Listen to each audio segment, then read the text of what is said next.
Jadi sebenarnya masalah ini nggak akan terjadi kalau misalkan KPU tidak hanya menganggap ini hanya sebagai alat bantu saja. Ditambahi sama ketua Bawaslu lagi, ini hanya sebagai alat bantu. Kalau sebagai alat bantu harusnya nggak ngaruh nih. Ya udah kalau misalkan nggak berguna gitu, nggak usah ditayangin gitu. Tapi ternyata ini kan digunakan masyarakat untuk melakukan checking, ya kan? Dari mana lagi masyarakat bisa melakukan checking kalau tidak dari sistem Sirekap ini? Oke, itu yang pertama.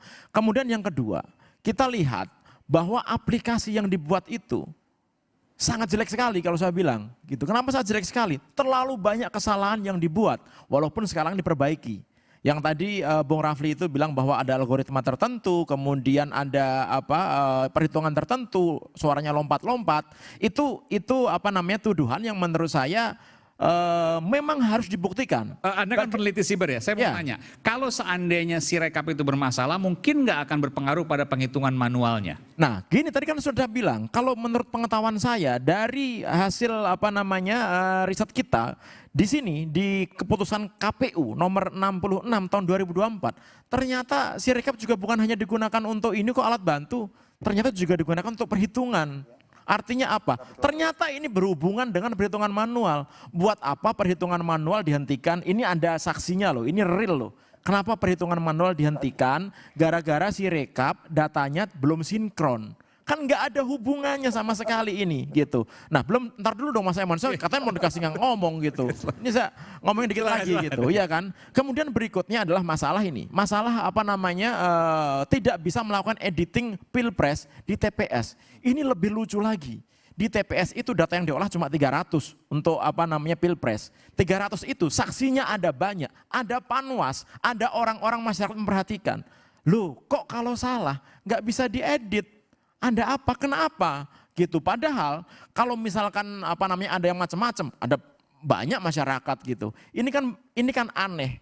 Ngeditnya di mana? Ngeditnya di kecamatan, di PPK dengan Sirekap web yang kita tahu bahwa servernya ternyata ada di Alibaba Clouds gitu, ya kan?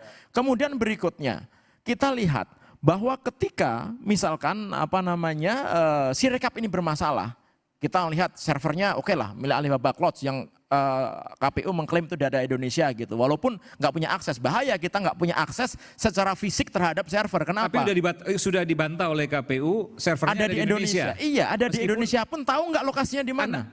Anda mendapatkan data nggak? Kalau itu benar kok ada di luar negeri? Kalau dari bacaan kita nggak di Indonesia, ada di Singapura, ada beberapa tempat. Cuma kan IP memang bisa diakali. Saya bisa punya server di Indonesia, tapi saya bisa bikin seolah-olah alamat IP-nya di Singapura. Jadi kedua-duanya benar atau seperti apa? KPU benar?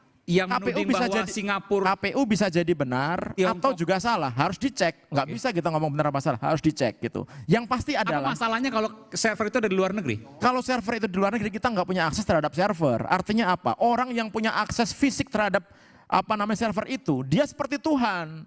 Dia itu seperti dewa, dia bisa melakukan apa saja. Mau ngerubah kayak, mau ngerusak kayak, mau menghancurkan, mau merekayasa, dia bisa melakukan itu gitu. Nah, masalahnya adalah kita nggak tahu lokasi servernya di mana secara fisik. Padahal Mas Aiman, kita lihat ketika alasannya itulah security ya, karena KPU jadi target serangan, ada DDoS, kemudian ada firewall gitu, sehingga menggunakan platform asing. Di Indonesia banyak platform bisa menyediakan itu. Jadi kesimpulannya ketika ntar dulu dong Mas, ketika ini bisa sampai pagi nih. Ketika ini yang lebih parah lagi nih. Sebenarnya itu sudah melakukan pelanggaran PP nomor 71 tahun 2019 tentang penyelenggaraan sistem transaksi elektronik. Plus lagi ternyata ketika Sirekap bermasalah, tahu nggak? Menggunakan apa? Google Drive untuk pengiriman hasil suara dari TPS menggunakan Google Drive. Ya. Saya nggak habis pikir gitu, bagaimana lembaga setinggi KPU dengan anggaran sebegitu besarnya menggunakan Google Drive untuk pengiriman data dari TPS. Nah itu aja sebenarnya udah nggak logik. Nah, intinya kita sepakat bahwa ada permasalahan dengan Sirekap. Tadi yang Bang Rafli tadi saya bilang. Manualnya itu apakah bisa dipertanggungjawab atau tidak? Tentu 01 dan 03 akan membawa bukti, sementara 02 yang... Ya kalau mau ngecek harus yang versi 1 Bang Rafli, harus yang versi awal. Kalau versi yang sekarang nggak akan ada gunanya. Sedikit Bung Rafli, karena 1 menit ya, saya harus ke Bung Rocky. 1 menit. Ya.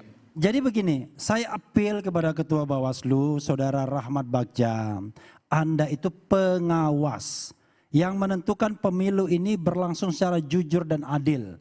Jadi berlakulah mentalitasnya sebagai pengawas. yang menentukan bahwa kalau yang curang adalah curang, yang benar adalah benar. Jangan bermental menjadi bagian dari pejabat penyelenggara pemilu. Ya. Jadi justru kita ngadu nih kepada Anda banyak kecurangan. Tapi dia kayak jadi juru bicara KPU dan juru bicara negara jadinya. Nah itu appeal saya kepada Anda baik. ya. Oke, makasih.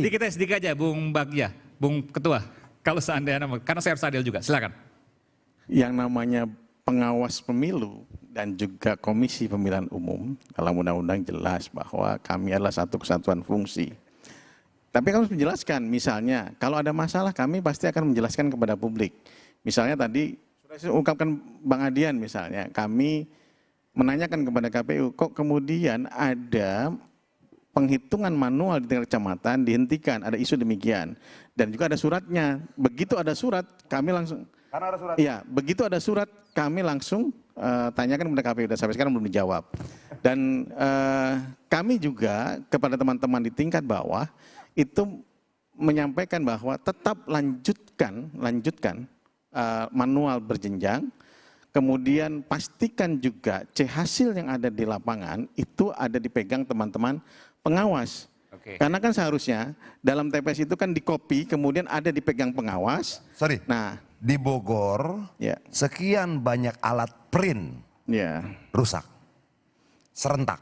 Oke, nanti gini aja, kita sepakati bahwa ada permasalahan ini, 01 dan 03 akan mengumpulkan bukti, karena kita harus closing juga. Ya. Saya minta terakhir dari Bung Rocky, silakan Bung Rocky. Oke, dulu soal ini ya. Enggak, nanti nabrak. Silakan loh kalau mau sambil jalan. Oke. Oke, oh luar. Kita berikan tepuk tangan dulu. Ini saya kayak lihat purnama itu bulan. Kita melihat purnama, lalu kita jadi romantis itu. Terima kasih cahaya bulan, kau membawaku pada keteduhan itu. Waktu kita ucapkan itu, kita diketahui matahari. Karena bulan nggak pernah bercahaya. Dia hanya refleksi dari cahaya matahari itu. Nah saya mau pergi pada soal matahari. Tadi rekap itu fungsinya apa itu? Disediakan oleh negara untuk melayani kepentingan publik mengetahui informasi lebih awal. Kan itu dasarnya kan. Yang disebut alat bantu untuk memungkinkan publik memakai alat itu supaya kuriositasnya dipenuhi. Jadi itu alat bantu untuk membantu publik. Poinnya di situ. Ternyata itu adalah alat untuk membantu kecurangan. Terjebak di situ, ditutup alat itu.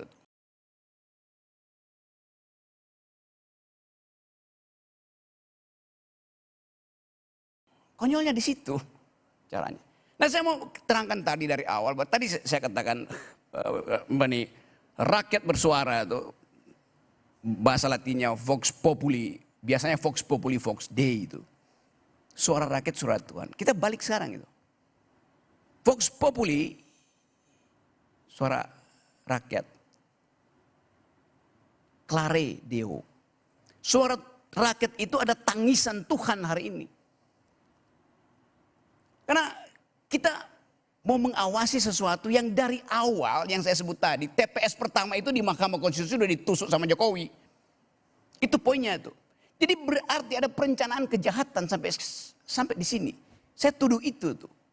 Susah untuk membuktikan memang, tetapi otak kita mengatakan begitu tuh.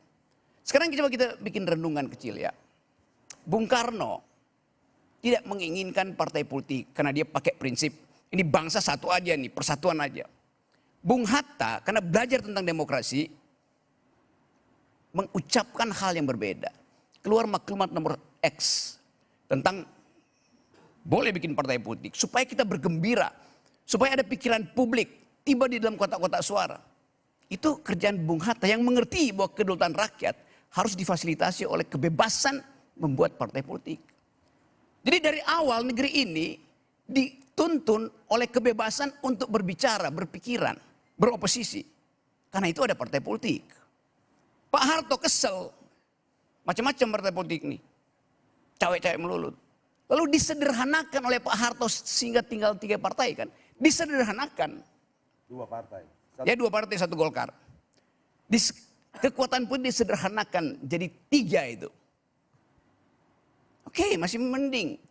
Karena Pak Harto bagian dari mau berpikir military efisiensi itu. Efisien aja itu. Jadi. Sekarang di era demokrasi, Muldoko mau mengambil Demokrat, mau rampok Demokrat. Masuk akal nggak masuk akal? Pasti masuk akal karena Muldoko nggak punya partai. Soeharto masuk akal untuk efisiensi. Muhammad Hatta masuk akal untuk kebebasan. Muldoko masuk akal karena dia tidak punya partai. Sekarang Jokowi punya partai, dia rusak sendiri partainya. Coba bayangkan, kedunguan apa ada di kepala Pak Jokowi? Dia merusak sendiri PDIP, hancur PDIP. Partai yang mestinya hidup, bahkan dihidupkan oleh kadernya itu, dipangkas oleh Jokowi itu. Padahal ini partai yang harusnya ada seterusnya karena dia membawa sejarah zaman dari awal kemerdekaan kita. Soekarnoisme itu harusnya hidup terus. Jadi Jokowi bukan sekedar membatalkan PDIP dengan cawe-cawenya. Bukan sekedar merampok PDIP, dia membatalkan ide yang dibuat oleh Soekarno bahwa harus ada wong cilik sebagai parameter dari demokrasi. Kan itu intinya kan. Lain kalau Bung Karno itu, kalau Jokowi bukan anggota partai, dia mau rusak PDIP. Ini dia adalah anak dari partai itu, dia rusak sendiri itu. Coba Anda bayangkan tuh. Di mana ada peristiwa seperti itu? Ada. Di Singosari, zaman Ken Arok. Baik. Jadi kelihatannya Jokowi berniat jahat terhadap demokrasi. Terima kasih. Oke, baik. Dan saya biarkan tadi Bung Rocky, karena saya tahu ada jurisprudensi bahwa narasumber tidak bisa dipidana. Jadi kalau tadi Bung Rocky dipidana di sini, maka saya orang yang paling pertama yang akan membelanya. Meskipun saya dalam status penyidikan juga.